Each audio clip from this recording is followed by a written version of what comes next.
Imagine living in a place where the harsh winter lasts more than half the year, and the nearest supermarket is thousands of kilometers away.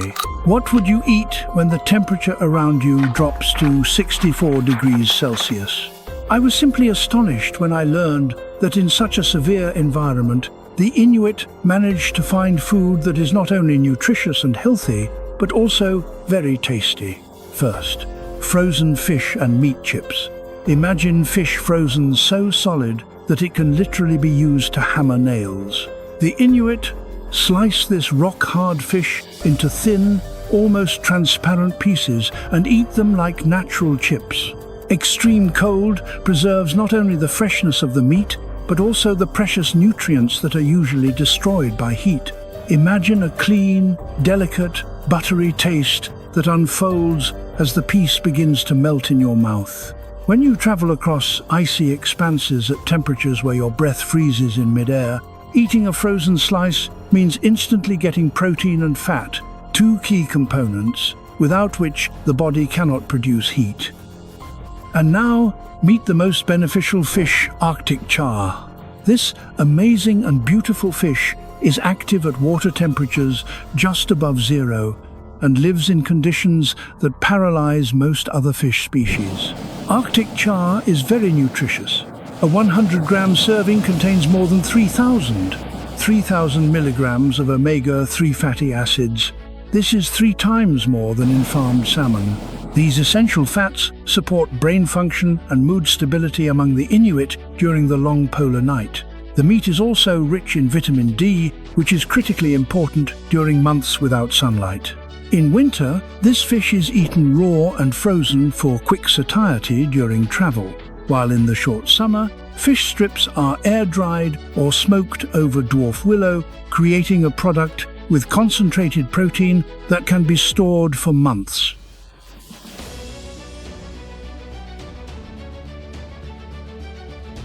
The next polar delicacy is whale blubber with skin, called muktuk. The Inuit cut sandwich-like pieces from a captured and killed whale. On top is dark skin. Beneath it, a thick, pinkish-white layer of precious whale fat. From a nutritional perspective, muktuk is a true champion. Whale skin contains more vitamin C than oranges and lemons, and whale blubber is rich in vitamin D, critically important in places where winter means months without sun. Evolution could hardly have devised a more perfect food for these latitudes. It is likely boiled or marinated.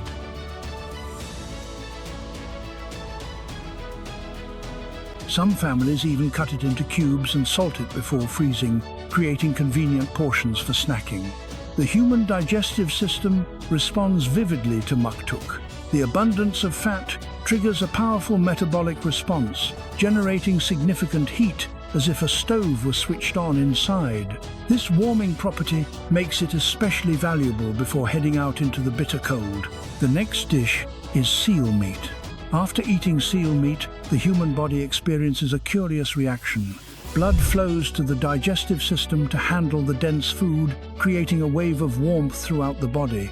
It turns out that the Inuit often eat seal meat before spending the night in freezing conditions.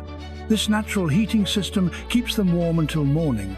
In its simplest form, the Inuit eat seal meat raw or frozen. When there is time, the meat is turned into a rich stew. In summer, strips are air-dried in the Arctic wind, providing provisions for long journeys.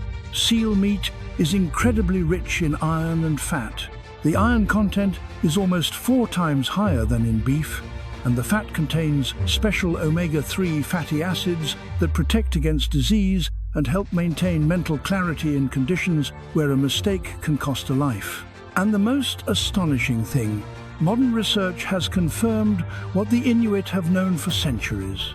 Seal meat contains an ideal balance of substances for survival in extreme cold. The next dish is walrus. The toughness of walrus meat is astonishing. The dark red flesh has a density unlike anything else. This is the density of myoglobin-rich muscle tissue developed for deep dives. The result is meat that is almost black in color, challenging even the sharpest knives. Therefore, the Inuit mainly practice fermentation, burying the meat for weeks or months.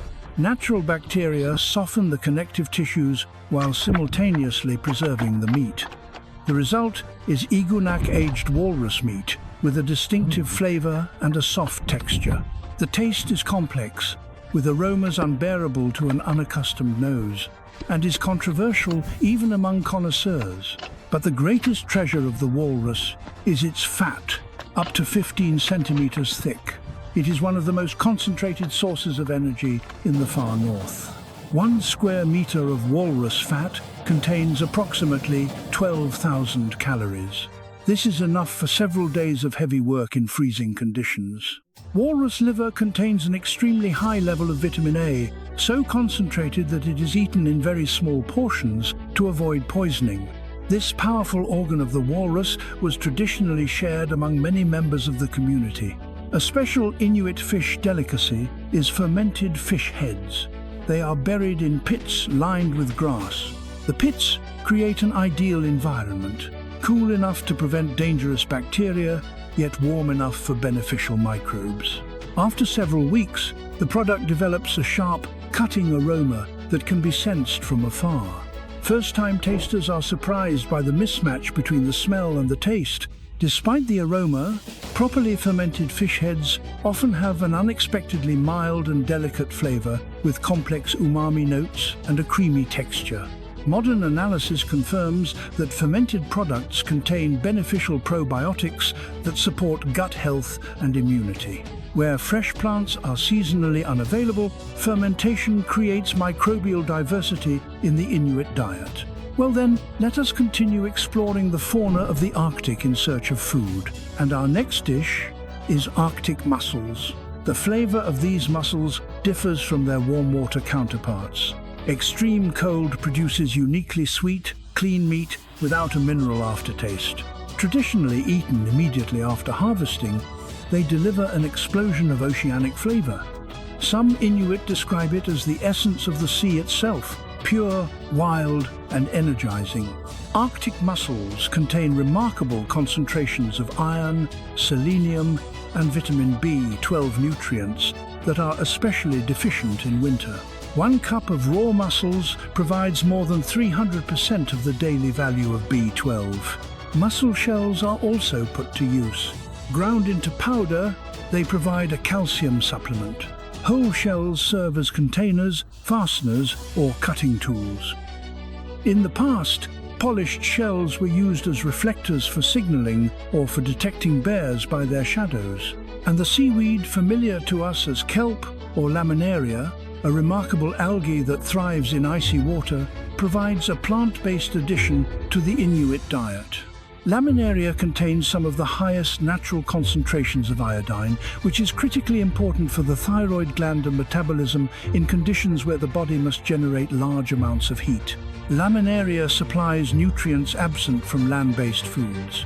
It concentrates minerals from seawater, magnesium, potassium, and calcium to support nerve function, prevent cramps, and maintain bone health during the long, sunless winter. Dried laminaria of certain species crunches like chips. The strips break with a crack, then melt, leaving a savory umami flavor. Fresh laminaria is boiled by the Inuit in soups, and some communities store dried laminaria in seal fat, creating a ready-to-eat food that combines fat-soluble and water-soluble vitamins. Certain species of laminaria contain alginates that bind heavy metals in the body. When applied externally, a paste made from laminaria draws out infections and reduces inflammation in wounds. Iodine naturally disinfects cuts. Now, let us move away from the ocean and look for food on land. And our first source of flavor and energy is the polar ptarmigan. Unlike most birds, ptarmigans remain in the same place year-round. In summer, they are mottled brown, blending into the tundra. In winter, they are pure white, almost invisible against the snow. The Inuit usually boil ptarmigans whole. Their small size makes storage difficult, so they are eaten soon after being harvested. The meat of this bird is fattier than that of domesticated poultry and provides concentrated energy for survival in the cold. The flavor of the meat changes with the seasons. Spring birds differ from autumn ones due to a shift in diet, from buds to berries and insects. And who is that leaping in the distance? It is the magnificent reindeer, the caribou. Unlike fatty marine foods, caribou meat is lean and rich in protein, which is vital for maintaining human strength. The deep red color of caribou meat reflects its extraordinary ability to carry oxygen, essential for animals that migrate hundreds of kilometers. This means that its iron level is approximately 4 times higher than that of domesticated livestock meat. Lean caribou meat contains only about 2% fat, compared to 15–20% in beef, yet it contains more omega-3 fatty acids than many fish, thanks to the caribou's diet of lichens and wild plants. Caribou tongue is considered a delicacy. It contains special fats that provide energy in the cold. The heart and liver are treasure troves of B vitamins and iron. Even the contents of the caribou's stomach are sometimes eaten. This is already partially digested vegetation. It sounds terrible to us, but in these regions it is equivalent to a ready-made salad. A true masterpiece of culinary ingenuity is the original energy bar made from caribou meat called pemmican. Dried caribou meat is combined with melted fat and berries. Remarkably, the resulting mixture can be stored for years, even without refrigeration. Just 450 grams of this product provide about 3,000 calories, enough energy for a full day of hard work in freezing conditions. Let us dilute the meat and fish dishes with a dessert. Are there desserts in the Arctic, you may ask? Of course. Let me introduce you to akutak, a traditional Inuit ice cream that has nothing in common with sugar-laden supermarket treats. The base of akutak is animal fat from caribou, musk, ox, or seal, whipped into a light, fluffy consistency that is surprisingly similar to whipped cream.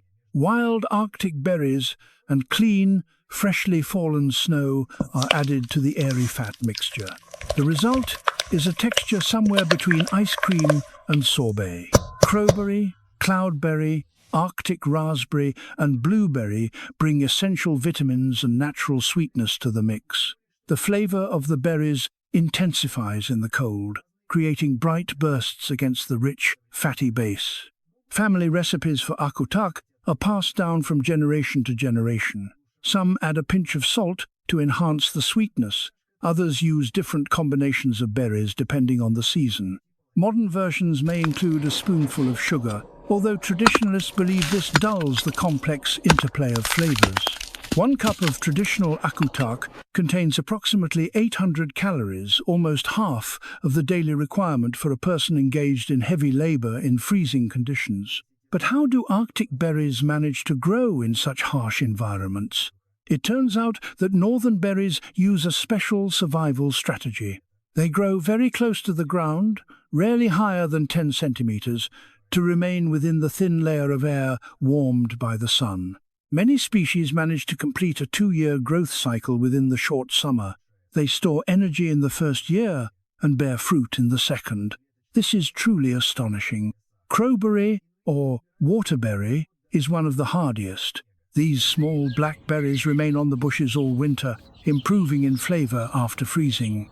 Frost breaks down cell walls, releasing sugars.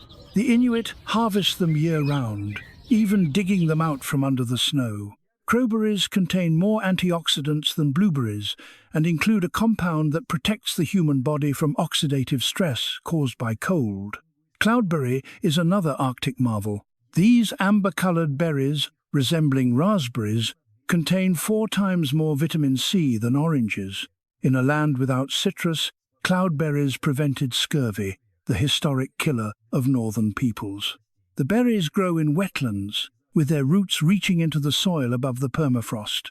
If there were superhero berries, the cloudberry would wear a cape, saving lives with its vitamins in conditions lethal to other plants. Lingonberries add bright red accents to the Arctic landscape. This relative of the cranberry contains natural preservatives that allow it to be stored for months without refrigeration.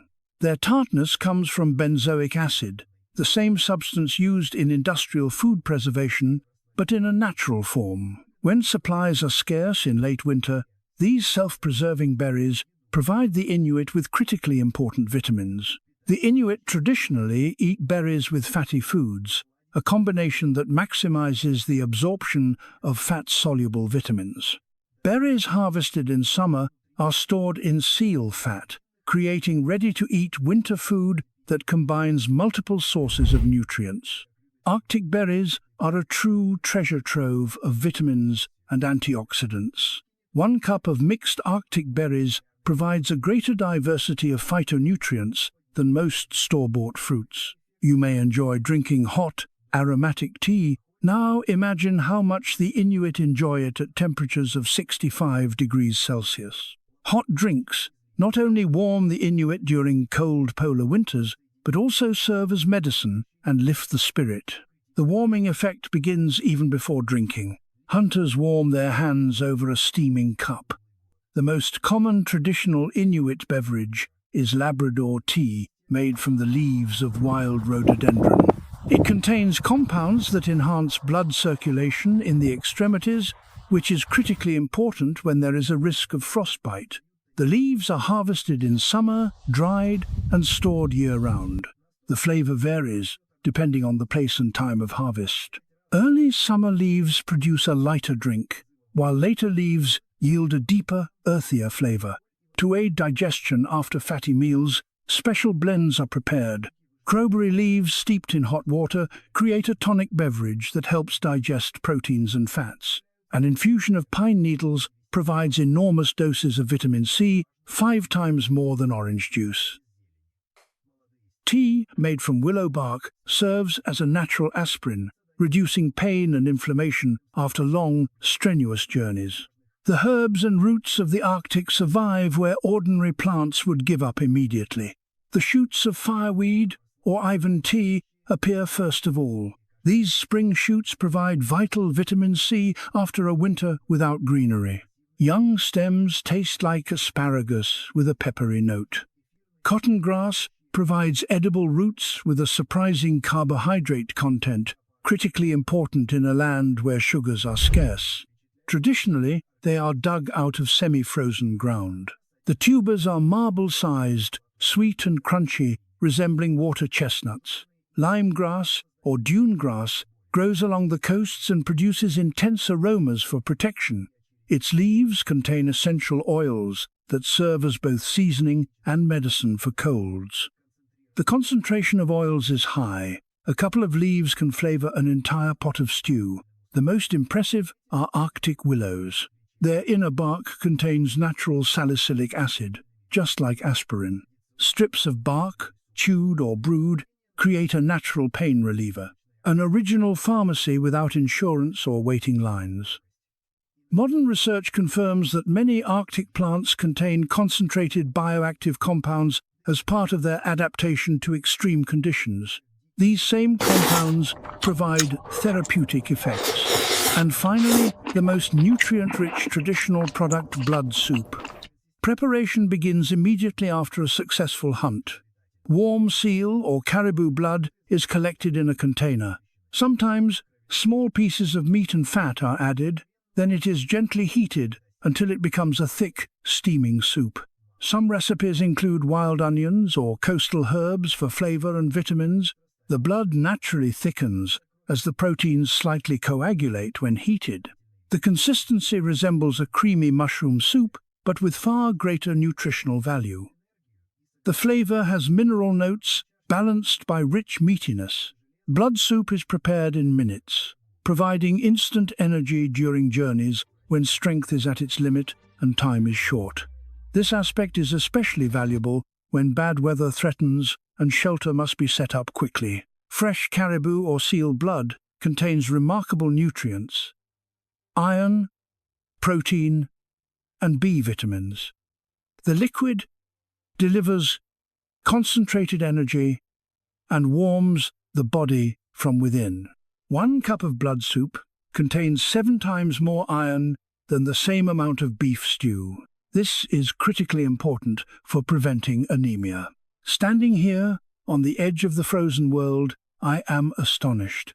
These extraordinary foods are not just nourishment, they are a hymn to human ingenuity, carved by centuries of traditional knowledge. This is the highest mathematics of adaptation, where every slice of frozen fish, every spoonful of akutak, every sip of blood soup is a precisely calculated move in a chess match against merciless cold. The Inuit do not merely survive here, they live fully and wisely, in remarkable harmony with resources that others see as emptiness. Their cuisine is a map written by ice, wind and sea, a map of how to turn an icy desert into a home. This is not just food, it is a philosophy of life at the edge of what is possible.